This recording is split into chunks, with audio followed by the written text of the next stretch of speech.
કલાકારોને હડતાલમાં જોડવા social media પર એક ઝુંબેશ ચલાવવામાં આવી અને નિર્ણય નહીં થાય તો 30 માર્ચથી રત્ન કલાકાર સંઘ બંધનું એલાન આપશે। અગાઉ સીએમ ભૂપેન્દ્ર પટેલે 2 દિવસમાં ઉકેલ અંગે પણ વાતચીત કરી હતી। રત્ન કલાકાર સંઘ, કલેક્ટર અને હીરા ઉદ્યોગકારો વચ્ચે મીટિંગનું પણ આયોજન થયું હતું। હડતાલ પાડવી નથી એટલે 20 દિવસનો સમય આપ્યો હોવાનું પણ ભાવેશ ટાંકે જણાવ્યું। અમારી વાત કમિટીના સભ્ય હર્ષ સંઘવી સાથે થઈ છે। દિનેશ નવડિયાએ આ વાત જણાવી, જ્યાં હર્ષ સંઘવીએ રજૂઆતને લઈને બેઠકો પણ કરી હોવાનું દિનેશ નવડિયાએ માહિતી આપી હતી। અમને 2-3 દિવસમાં ફરી બોલાવવામાં આવશે તેવી હૈયાધારણા પણ અપાય છે।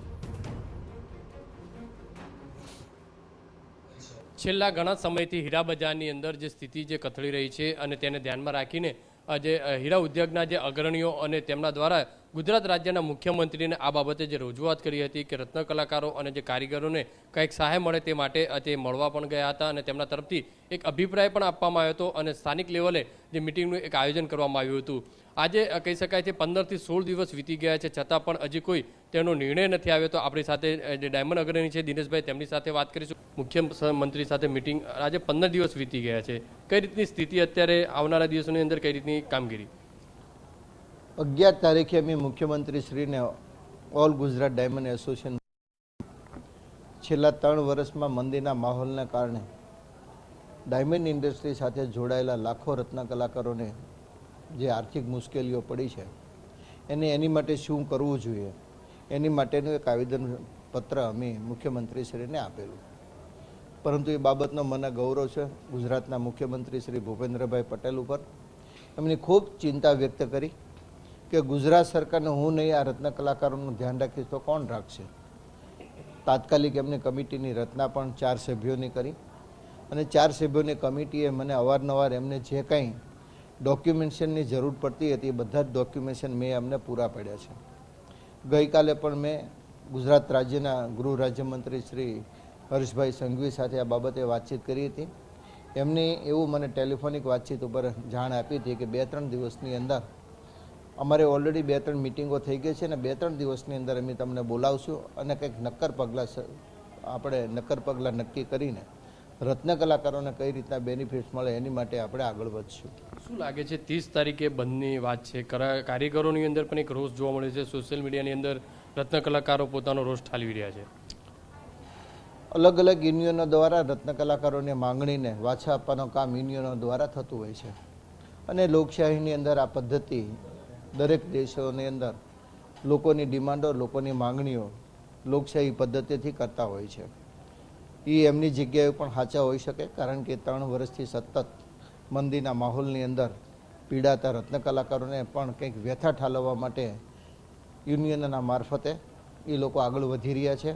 પરંતુ મને ચોક્કસ ખાતરી છે કે 30 તારીખ પહેલાં ગુજરાત સરકારે બનાવેલી કમિટી કંઈક યોગ્ય પગલાં લઈને ડિક્લેરેશન કરશે, જેથી કરીને આ માહોલની અંદર જવું ન પડે।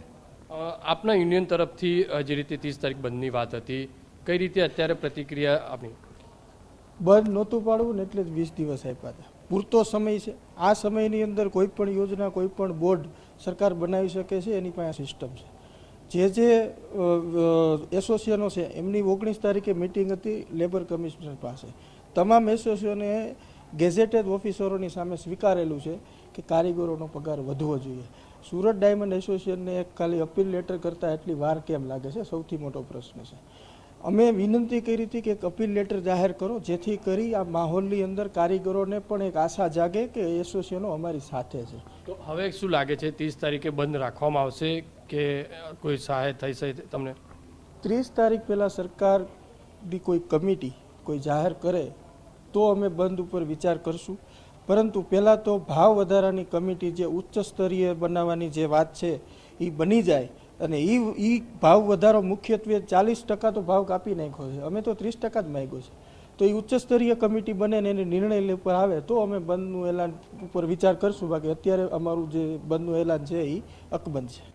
જે રીતે આખી જે કમિટી બનાવવામાં આવી હતી અને કમિટી દ્વારા સુરત કલેક્ટર ખાતે જે મિટિંગનું આયોજન કરવામાં આવ્યું હતું અને કલેક્ટર તરફથી તમામ જે ડોક્યુમેન્ટો માંગ્યા હતા તે ડોક્યુમેન્ટો અલગ અલગ યુનિયનો તરફથી તેમને જે સબમિટ કરવામાં આવે છે અને ગુજરાત રાજ્યના ગૃહમંત્રી સાથે પણ જે ડાયમંડ અગ્રણી છે તેમની સાથે ટેલિફોનિક જે વાત થઈ છે કે 2 થી 3 દિવસની અંદર કોઈ નિવારો સરકાર દ્વારા લાવવામાં આવશે તેવો પ્રયાસ કરવામાં આવી રહ્યો છે. ત્યારે જોવાનું રહ્યું કે આવનારા સમયની અંદર રત્ન કલાકારોને લઈને હવે કઈ રીતની સ્થિતિ સરકાર સામે આવે છે અથવા તો રત્ન કલાકારોને મદદ સરકાર કઈ રીતે આવશે.